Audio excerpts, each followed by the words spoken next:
الله وبركاته.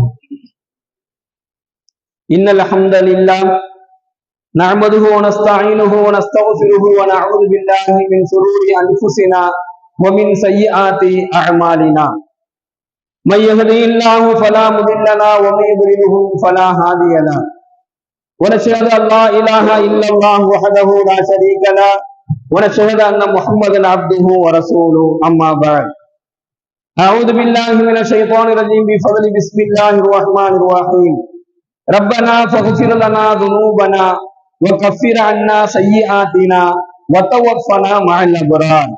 எங்கள் இறைவா, எங்கள் பாவங்களை மன்னிப்பாயாக, எங்களை விட்டும் தீமைகளை அகற்றுவாயாக, நல்லோர்களுடன் எங்களை மரணிக்க செய்வாயாக.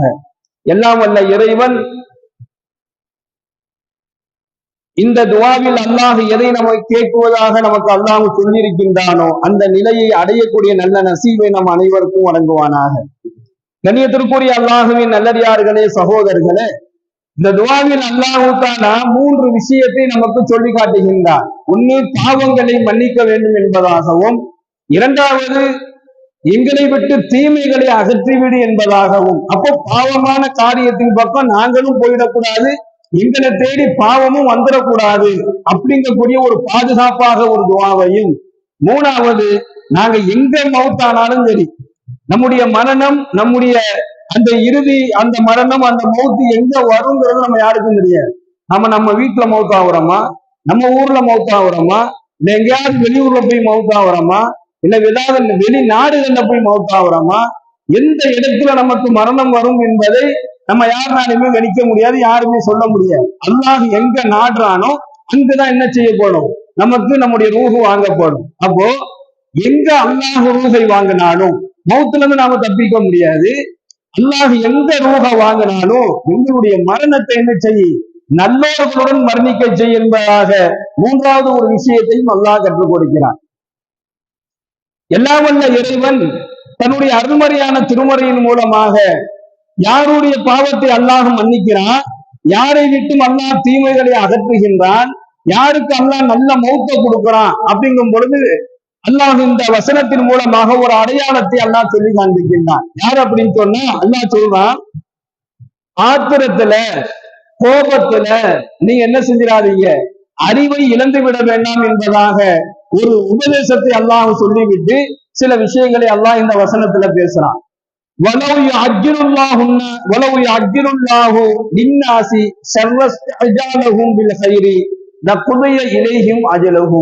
அல்லாஹ் சொல்லக்கூடிய வார்த்தை என்ன அப்படின்னு சொன்னா, மனிதர்கள், அல்லாஹ் சொல்றான், மனிதர்கள் நன்மையை அடைவதற்காக வேண்டி அவசரப்படுவது போல், மனிதர்கள் நன்மையை அடைவதற்காக வேண்டி அவசரப்படுவதை போன்று என்ன செஞ்சிடறாங்க, அதுக்கு அவசரப்படுவதை போன்று புதிய இலையும் அஜலகும். அல்லாஹ் உங்களுக்கு தீங்கை விரைவுபடுத்தினால் நீங்க எப்படி நன்மையை அடைவதற்கு அவசரப்படுறீங்களோ அது மாதிரி உங்களுக்கு அல்லாஹ் தஆலா தீங்கை விரைவுபடுத்தி விட்டான் என்று சொன்னால் உங்களுடைய வாழ்வினுடைய தவணை, அல்லாஹ் சொல்றான், அவர்களுடைய வாழ்வுடைய தவணை உடனடியாக முடிக்கப்பட்டு விடும் என்பதாக இந்த வசனத்தில் அல்லாஹ் தஆலா சொல்லி காண்பிக்கின்றான். நமக்கு ஒரு இந்த வசனத்தை பார்க்கிறப்ப நன்மையை செய்வதற்காக வேண்டி நம்மிடத்துல அந்த அவசரம் இருக்குதான்னு நாம யோசிச்சு பார்ப்போம். ஆனா அல்லாஹ் என்ன சொல்றான்னா, மனிதர்கள் நன்மையை செய்வதற்கு அவசரப்படுவதை போன்று உங்களுக்கு தீங்கை நான் விரைவுபடுத்தி விட்டால் உங்களுடைய வாழ்க்கையுடைய தவணையே முடிஞ்சிடும் அப்படின்னு அல்லாஹ் சொல்றான். இதுல நன்மையான காரியங்கள் செய்வதை பத்தி அல்லாஹ் பேசல, இதை பத்தி அல்லாஹ் பேசுறான் அப்படின்னு சொன்னா, நம்ம அல்லாஹ்ட்ட கேட்கக்கூடிய பிரார்த்தனையை பத்தி அல்லாஹ் பேசுறான். பிரார்த்தனை துஆவை பத்தி அல்லாஹ் பேசுறான். என்ன அப்படின்னு சொன்னா, நமக்கு ஏதாவது ஒண்ணு தேவை அப்படின்னு சொன்னா, நமக்கு ஏதாவது ஒரு நல்லது நடக்கணும்னு சொன்னா, நமக்கு ஏதாவது ஒரு பொருளாதாரமோ அல்லது நாம் எதிர்பார்க்கக்கூடிய விஷயங்களோ நமக்கு கிடைக்க வேண்டும் என்று சொன்னால் ஒண்ணு என்ன செஞ்சிருவோம், யா அல்லாஹ் எனக்கு கொடுத்துடுறா, எனக்கு சிரமமா இருக்குது, எனக்கு இந்த மாதிரி எனக்கு இது வேணும் அது வேணும், எனக்கு சந்தோஷம் இல்லை, நிம்மதி இல்லை, மகிழ்ச்சி வேணும் என்பதாகலாம் வேகமா நம்ம துவா கேட்போம் அல்லாஹ்ட்ட. இல்ல ஒரு கடுமையான நெருக்கடியில மாட்டிக்கிட்டோம், ஒரு சோதனையில மாட்டிக்கிட்டோம்னு சொன்னா உடனடியாக என்ன செஞ்சிருவான் மனுஷன், மனுஷன் அல்லாஹ் சொல்றான், உடனடியாக மனிதன் என்ன செய்வானா, என்கிட்ட கையேந்திருவான். யாரெல்லாம் எனக்கு நன்மையை கொடு, நல்லதை கொடு, சந்தோஷத்தை கொடு, மகிழ்ச்சியை கொடு என்பதாகலாம் மனிதர்கள் என்னிடத்துல துவா செய்யறாங்க. இதுக்கு விரிவுரையாளர்கள், இந்த வசனத்தினுடைய விரிவுரையாளர்கள் என்ன எழுதுறாங்கன்னா, நீங்க உடனடியாக நீங்க துவா கேட்பீங்க, அதுல பெரும்பாலானவற்றை பிரார்த்தனை அல்லாஹ் உங்களுக்கு அதுல என்ன செஞ்சிடறான், நிறைவேற்றியும் கொடுக்குறான். யாருனாலையுமே சொல்ல முடியாது நான் கேட்கக்கூடிய துவா இன்னைக்கு வரைக்கும் எனக்கு நடக்கலன்னு நம்ம யாருனாலையும் சொல்ல முடியாது. நாம எவ்வளவோ துவாக்களை கேட்டிருப்போம், அதுல பெரும்பாலானவற்றை அல்லாஹ் நிறைவேற்றி கொடுத்திருப்பான். நிறைவேற்றாமலாம் இல்லை, பெரும்பாலானவற்றை நிச்சயமாக அல்லாஹ் நிறைவேற்றி தரக்கூடியவனாக இருக்கிறான். அல்லாஹ் சொல்றான், இந்த மாதிரி உங்களுக்கு நன்மை வேணும், சந்தோஷம் வேணும், நிம்மதி வேணும் என்கின்ற அடிப்படையில நீங்க அவசரப்பட்டு கேட்கறீங்களே துவா, அதெல்லாம் நான் நிறைவேற்றி கொடுத்துறேன்ல. அதே மாதிரி மனிதன் என்ன செஞ்சிடறான் அப்படின்னு சொன்னா, துன்பங்களும் கஷ்டங்களும் கவலைகளும் சோதனைகளும் நெருக்கடிகளும் ஏற்படும் பொழுது அதை தாங்க முடியாம ஒரு சைடு கோபத்துல, இன்னொரு சைடு ஆத்திரத்துல என்ன செஞ்சிடறான்னா, அவனுக்கு அவனை சாபம் விட்டுக் கொள்கின்றான்.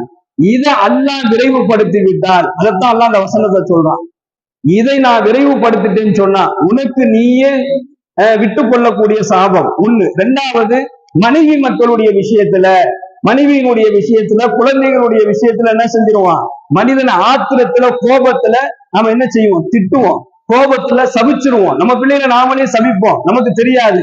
மனைவியை நாம சபிப்போம், ஏதோ ஒரு விஷயத்துல என்ன செஞ்சிருவோம், கோபத்துல நம்ம சபிச்சிருவோம். இந்த மாதிரி கோபத்துல மனிதன் செய்யக்கூடியதை நான் விரைவுபடுத்திட்டேன் அப்படின்னு சொன்னா உங்களுடைய வாழ்க்கையினுடைய தவணையே முடிஞ்சிடும் என்பதாக அல்லாஹ் சொல்லி காண்பிக்கின்றான். எனவே கேட்கக்கூடிய துவாவுல கவனமாக இருந்து கொள்ளுங்கள்.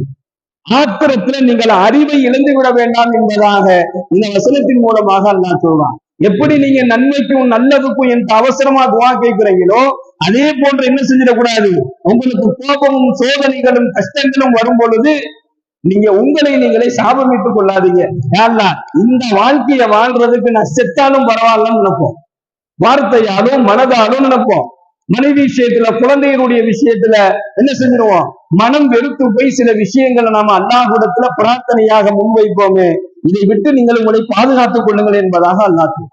அது மட்டும் அல்லாமல் அல்லாஹுக்கு ஒரு பெரிய பழக்கம் ஒண்ணு இருக்கு. என்ன அப்படின்னு சொன்னா, தீமையை ஏற்படுத்தக்கூடிய வேண்டுதல்களை அல்லாஹ் உடனுக்குடன் நிறைவேற்றி தரமாட்டான். அது அல்லாஹ்விடத்துல இருக்கக்கூடிய மிகப்பெரிய தன்மை. அப்படி அல்லாஹ் நிறைவேற்றி கொடுத்துட்டான்னு சொன்னா இன்னைக்கு வாழ்வையினுடைய தவறையே முடிஞ்சு போயிருக்கும். எல்லாருக்கும் ஏதோ ஒரு நிலையில நம்ம வாழ்க்கையில நாமளே என்ன செஞ்சுக்குவோம், மண்ணலி போட்ட மாதிரி ஆயிப்போம். அதனால அல்லாஹ்வுக்கு ஒரு பெரிய பழக்கம் இருக்கு, தீமைகளை ஏற்படுத்தக்கூடிய வேண்டுதல்களை, அந்த பிரார்த்தனைகளை அல்லாஹ் உடனுக்குடன் நிறைவேற்றி தரமாட்டான். அப்படி அல்லாஹ் நிறைவேற்றிட்டான் அப்படின்னு சொன்னா அனைத்தும் என்ன செஞ்சிடும், அழிந்து விடும். எனவே ஆத்திரத்துல நீங்கள் என்ன செய்யாதீங்க, அறிவிழந்து விடாதீர்கள், விவேகத்துடன் நடந்து கொள்ளுங்கள் என்பதாக இந்த வசனத்தின் வாயிலாக எல்லாம் வல்ல இறைவன் நமக்கு நம்முடைய பிரார்த்தனை எப்படி செய்யணுங்கிறத அல்லாஹ் சொல்லிட்டான். இந்த வசனத்தின் மூலமாக சுருக்கமாக அல்லாஹ் சொல்ல வருவது, நீங்க நன்மையை கேட்கிறதுக்கும் சந்தோஷத்தை கேட்பதற்கும் மகிழ்ச்சியை கேட்பதற்கும் நீங்க எவ்வளவு அவசரப்படுறீங்களோ, அதே போன்று உங்களுக்கு சோதனைகளும் நெருக்கடிகளும் கஷ்டங்களும் வரும் பொழுது நீங்க அவசரப்பட்டு உங்களை நீங்களே சபித்துக் கொள்ளாதீங்க, உங்களுடைய குடும்பங்களை நீங்களே சபித்துக் கொள்ளாதீங்க. கோபத்திலையும் ஆத்திரத்திலையும் நிதானமாக இருந்து கொள்ளுங்கள், பிரார்த்தனை செய்வதில் ரொம்ப கவனமாக இருந்து கொள்ளுங்கள் என்பதாக இந்த வசனம் நமக்கு சொல்லி காண்பிக்கின்றது.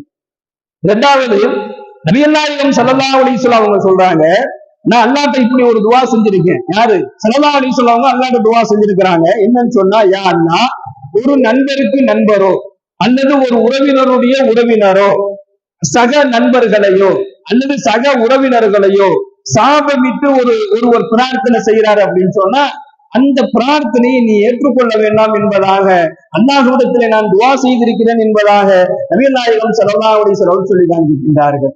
பெருமானார்களுடைய துவா இது. அல்லாஹ் அவங்களே துவா செஞ்சுட்டாங்க. ஏன்னா என்னுடைய உம்மத்தார்கள் என்ன செஞ்சிருவாங்க, கோபத்துல ஒருத்தருக்கு ஒருத்தர், நண்பருக்கு நண்பரோ உறவினருக்கு உறவினரோ அல்லது கணவனை போய் மனைவியோ அல்லது மனைவியை போய் கணவனோ, இந்த மாதிரிலாம் நிறைய நடக்குது.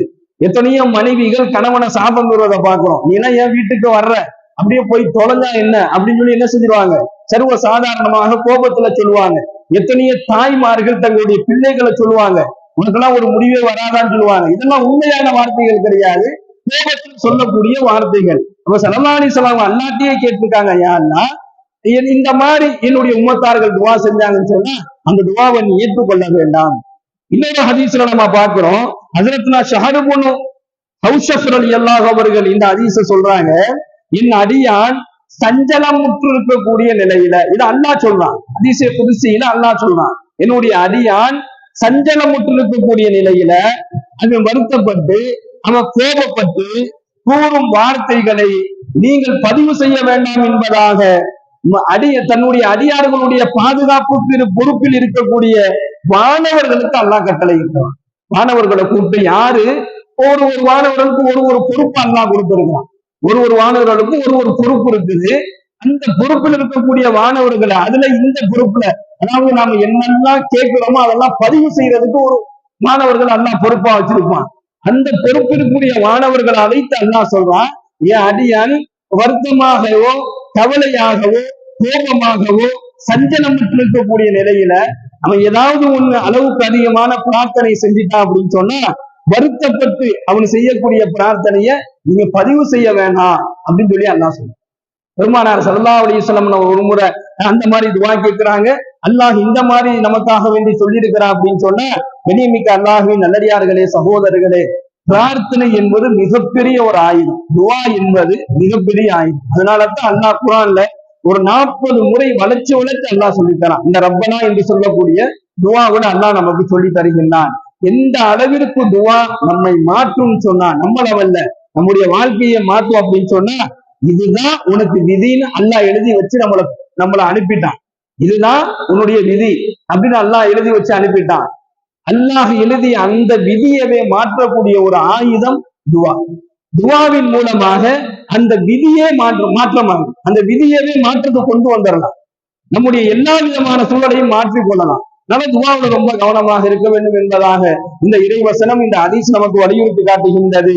கண்ணியமிக்க அல்லாஹ்வின் நல்லடியார்களே, சகோதரர்களே, எல்லாம் வல்ல இறைவன் சொல்லக்கூடிய அந்த ரப்பனா ஃபக்ஃபிர் லனா துனூபனா வ கஃபிர் அன்னா ஸய்யிஆத்தினா வ தவஃபனா மஅல் அப்ரார், யார் தங்களுடைய துஆவுல சரியாக இருந்து கொள்கின்றார்களோ அவர்கள் கேட்கக்கூடிய துவாவை அல்லாஹ் அங்கீகரித்துக் கொள்கிறான். எல்லாம் வல்ல இறைவன் நம்முடைய துவாக்களை அங்கீகரித்துக் கொள்வானாக. எந்தெந்த துவாவை அல்லாஹ் கேட்க வேண்டும் என்பதாக நமக்கு வலியுறுத்துகின்றானோ அந்த துவாக்களை அதிகமாக செய்யக்கூடிய நல்ல நசீபை அல்லாஹ் நமக்கு வழங்குவானாக. வாஹிதாவானாவும் அல்ஹம்துலில்லாஹி ரப்பில் ஆலமீன். அஸ்ஸலாமு அலைக்கும் வரஹ்மத்துல்லாஹி வபரகாத்துஹு. சுப்ஹானல்லாஹி வபிஹம்திஹி சுப்ஹானக்கல்லாஹும்ம வபிஹம்திக வ நஷ்ஹது அல்லா இலாஹா இல்லா அன்த வ நஸ்தக்ஃபிருக வ நத்தூபு இலைக். சுப்ஹான